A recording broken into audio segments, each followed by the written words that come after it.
सवाल है, क्या ट्रंप ने मोदी जी से मदद मांगी है? क्या ट्रंप ने मोदी जी से कोई सैन्य मदद मांगी है? क्या ट्रंप ने मोदी जी को उनकी नेवी का यूज करने के लिए बोला? अब सवाल यह है कि अगर चाइना से ट्रंप नेवी मांग रहा है, अगर दुनिया भर के मुल्कों से ट्रंप नेवी मांग रहा है, तो मोदी जी से नेवी क्यों नहीं मांग रहा? और जबकि हमारी क्लियर स्ट्रेटजी, भाई ये हमारी लड़ाई नहीं है, इसमें नहीं पड़ने वाले, this not a war, we are not going to get into this, but why is Trump not asking Modi ji for the navy? या क्यों नहीं मांग रहा? या कोई और डील हुई, या कोई और बात हुई है? कुछ तो बात हुई है। देखिए, 40 मिनट दुआ सलाम वाली कॉल नहीं हो सकती, ये तो आप मान के चलिए। 40 मिनट की कॉल दुआ सलाम की नहीं हो सकती। हाँ, जो हमारे पास एग्रीमेंट है यूएस के साथ, अगर उनको डॉकिंग चाहिए, उन्हें लॉजिस्टिक चाहिए, सपोर्ट चाहिए, रिफिलमेंट चाहिए, वो होगा। शायद ट्रंप ने उसको रिट्रेट किया कि आपको रिफिलिंग, डॉकिंग, ये जितनी भी चीजें चाहिए क्या आप देंगे? भारत ने कहा हाँ साहब जरूर देंगे, क्योंकि वो हमारा एग्रीमेंट है। क्या भारत सेना देगा? बिल्कुल नहीं देगा। क्या भारत इस युद्ध में कूदेगा? नहीं कूदेगा। क्या भारत को इस युद्ध में कूदना चाहिए? बिल्कुल नहीं कूदना चाहिए, क्योंकि ये हमारी लड़ाई नहीं है और ये सभ्यता की लड़ाई है, दूर तक चलेगी। जब तक इसका निर्णायक फैसला नहीं होगा तब तक ये लड़ाई नहीं रुकेगी। 40 मिनट की call, the key here is 40 minutes call, which is a important aspect. Normal call नहीं थी, 5-10 मिनट की नहीं थी। मोदी जी के पास भी टाइम नहीं है, ट्रंप के पास भी टाइम नहीं है कि 40-40 मिनट दुआ सलाम करते रहे। तो कुछ तो बात इंपॉर्टेंट हुई है, वो आने वाले टाइम में, कल परसों में पता लगेगा। कोई सरप्राइज भी हो सकता है, मैं आपको बताऊं, कोई सरप्राइज भी हो सकता है, कोई ऐसी चीज जो आपने ना सोची हो ना मैंने सोची हो। वैसे मेरे दिमाग में तो आई होगी एक आध बार, but honestly, really, to be very serious, there is something which can be a surprise element which will come out of that. पर अगर वो सरप्राइज एलिमेंट के बारे में ना अमेरिका बता रहा ना भारत बता रहा, तभी वो सरप्राइज है, और तभी वो एलिमेंट आते आते ही आएगा। समझ गए ना इशारा कहाँ की तरफ है? आप लोग तो बहुत समझदार हो, बुद्धिजीवी हो, मुझे ज्यादा बोलने की जरूरत नहीं। सोशल मीडिया है, पब्लिक फोरम है, मैं ज्यादा नहीं बोलूंगा, बट आप इशारा समझिए। ट्रंप भारत से नेवल सपोर्ट नहीं मांग रहा, ट्रंप भारत से मिलिट्री सपोर्ट नहीं मांग रहा। हमारा भी 20-30% ऑयल स्ट्रेट ऑफ हॉर्मुज से आ रहा, हम भी इंपैक्टेड पार्टी है, हमसे सपोर्ट क्यों नहीं मांग रहा? और अगर सपोर्ट की कुछ बातचीत हुई है तो वो सामने क्यों नहीं आ रही? अमेरिका चुप, ये कब? जबकि ट्रंप ने, दुनिया में ऐसा कोई नेता नहीं होगा जिसकी फजियत नहीं की होगी। मैं आपको शुरू से कह रहा था, मोदी जी ट्रंप के दोस्त हैं, और ये मोदी के अगेंस्ट कभी नहीं जाएंगे, और ट्रंप मोदी के अगेंस्ट जाएगा, मोदी ट्रंप के अगेंस्ट जाएगा, क्योंकि ये एक टैसिट अंडरस्टैंडिंग होती है नेताओं में। मैंने आपको हमेशा बोला, Trump will never go against Putin. आपने देखे पुतिन के अगेंस्ट होने का, पुतिन को एक दो चीजें सुना देता, पुतिन वापस सुना देता, बट कोई ऐसा एक्शन, कोई ऐसा रिएक्शन नहीं होता जिसमें रशिया, पुतिन और रशियन इंटरेस्ट को हानि पहुंचे। ये बिल्कुल क्लियर है। वही स्केल भारत के साथ भी है। तो सर, मुझे लगता कुछ तो बात हुई, ऑनेस्टली माय असेसमेंट इज, कुछ तो बात हुई है जो नहीं बताई जा रही, जो छुपाई जा रही है। पर कोई बात नहीं, हमें बहुत जल्दी इस बात का खुलासा हमें पता लग जाएगा, and it is something important, because straight of Hormuz is heating up. Honestly, I'm not kidding, it is heating up. That is what my take on it is. And you have to wait and watch. The things are not as it is, because मेरा मानना है कि IRGC will not go down without a fight. They will fight to the last man. उनके पास option नहीं है, उनको पता है ऐसे भी मौत वैसे भी मौत, let's fight with the last man, that is what we do. और दूसरी खबर जो इंपॉर्टेंट है, अभी हॉटेस्ट खबर है, वो है कि क्या 24 घंटे में पीस टॉक्स हो रही? पाकिस्तान का एक दावा आया तो था पीछे कि भाई 24 घंटे में हो रही है, फिर ईरानियों का दावा है कि नहीं नहीं, ऐसी कोई पीस नेगोशिएशन नहीं हो रही, हम इंटरेस्टेड नहीं है। फिर आया कि जी ट्रंप ने न्यूयॉर्क टाइम्स को इंटरव्यू दिया, बोला 24 घंटे में बातचीत हो सकती है, और बातचीत इस्लामाबाद में हो सकती है। ये मेरे लिए और भी सरप्राइजिंग है, बातचीत हो सकती है, बातचीत इस्लामाबाद में हो सकती है। लास्ट टाइम तो गिलाफ को थप्पड़ जा रहा था स्टीव विटकॉफ ने, मुझे लगता है थप्पड़ की गूंज अब तक सुनाई दे रही है, उसके कान अब तक बज रहे।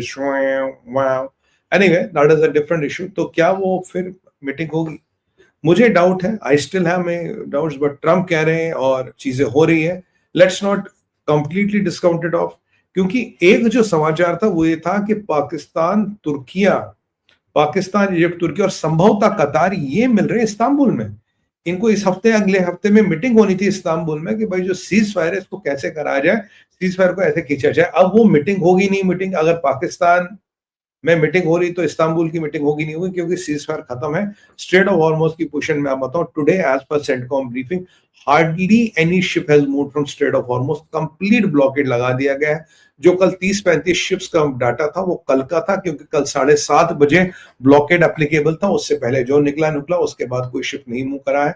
चाइना का एक टैंकर था, कल भगा दिया गया, उसको निकाल दिया गया। यूएई से टैंकर आया था, आज 2-3 टैंकरों की मूवमेंट आ रही है, बट वो गलत है, क्योंकि मैंने सेंटकॉम की ब्रीफिंग सुनी है। मुझे नहीं लगता कि कोई भी टैंकर आज स्ट्रेट ऑफ हॉर्मुज से निकला। तो strait of Hormuz is jam packed and close. That is where we stand right now. अब देखिए मोसाद का यहाँ एक एंगल आता है। अब मोसाद ने बोला कि हम अभी इजराइल ईरान की जमीन पे काम कर रहे हैं और रिजीम चेंज हमारा काम है, we are going to change the regime को हमें चेंज करना, उस पर हम सक्रिय है, we are going and we will change the regime, ये हमारा काम है और अभी मिलिट्री का काम खत्म नहीं हुई। अब डेविड बार्ने का ये स्टेटमेंट बड़ा इंपॉर्टेंट है because he is clearly saying the military का काम खत्म नहीं हुआ, जब मिलिट्री का काम खत्म होगा तब हम जाएंगे, यानी कि अमेरिका के इजराइल के military plans are not done, there is still something which we don't know which is possibly cooking and brewing which will come in right point of time। ये डेविड बार्ने का स्टेटमेंट है and he says we are operating in the heart of Iran and yes regime change is a part of our assignment, regime change हमारा assignment का बात है, हम इसको कहां करेंगे। और दूसरी खबर, पाकिस्तान में सब पैनिक है। पाकिस्तान में पैनिक इसलिए है कि पाकिस्तान के एक्स काफी जो जितने भी जर्नल कर्नल फर्जी रिटायर होते हैं, इन्होंने एक असेसमेंट की, उन्होंने कहा कि भाई अब ईरान में दम नहीं है लड़ने का अमेरिका और इजराइल से, ईरान खत्म हो चुका है, पैसे खत्म है, मिलिट्री खत्म है, कुछ रॉकेट वॉकेट पड़े हैं, पर आप लड़के इनको हरा नहीं सकोगे, आप जीत नहीं पाओगे, आपकी हालत खराब है और ईरान को अभी बचाना है। पूरे उम्मत में बात हो रही कि ईरान को बचाना है, मुल्ला रिजीम को बचाना चाहिए, कितनी भी गाली दे ईरान को, कितनी भी गाली दे मुल्ला रिजीम को, जब वो push comes to shove they will all go and try to save this radical terrorist regime. और आई अप्रिशिएट यूएई जिसने बिल्कुल क्लियर कहा था सऊदी, तुर्किया, इजिप्ट और इवन कतर मिलके इस टेररिस्ट रिजीम को बचाना चाहते हैं और इसमें जुड़ गया पाकिस्तान। पाकिस्तान को पता है ईरान की औकात नहीं, पाकिस्तान को पता है मेरी औकात नहीं, पाकिस्तान तो सऊदियों को प्रोटेक्शन भी नहीं दे सकता। और सऊदियों के परिप्रेक्ष्य में एक और इंपॉर्टेंट डेवलपमेंट आई है, जो सऊदियों के साथ मिलिट्री पैक्ट की बात पाकिस्तान कर रहा है, इट्स वन वे पैक्ट, यानी कि अगर सऊदी पे अटैक हुआ पाकिस्तान बचाने का, अगर पाकिस्तान पे अटैक हो गया सऊदी बचाने नहीं आएगा। But I am not very confirm on this, but it looks to be a one sided military pact only. ये इंटरेस्टिंग है।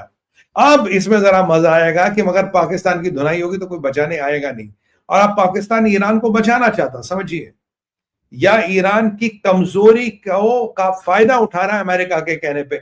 अमेरिका को कैसे पता ईरान कितना कमजोर है, अमेरिका को कैसे ईरान की लगी पड़ी है। मैंने आपको बोला जब से मीटिंग फेल हुई, एक तो ये रोड के रास्ते गए, उसके अलावा इनमें इतना गतिरोध हुआ, इनमें आपस में एक दूसरे का सर फोड़ रहे यार, तुम मीटिंग से कुछ करके क्यों नहीं, अगर आज शांत बैठा, तुमने मुझे मौका नहीं दिया, I could have done wonders, but that is how Pakistan is. यहां जॉर्जिया मेलोनी ने एक बहुत बड़ा बम फोड़ा। अभी इन सब पे अभी डिटेल में आएंगे, बहुत से अपडेट्स है।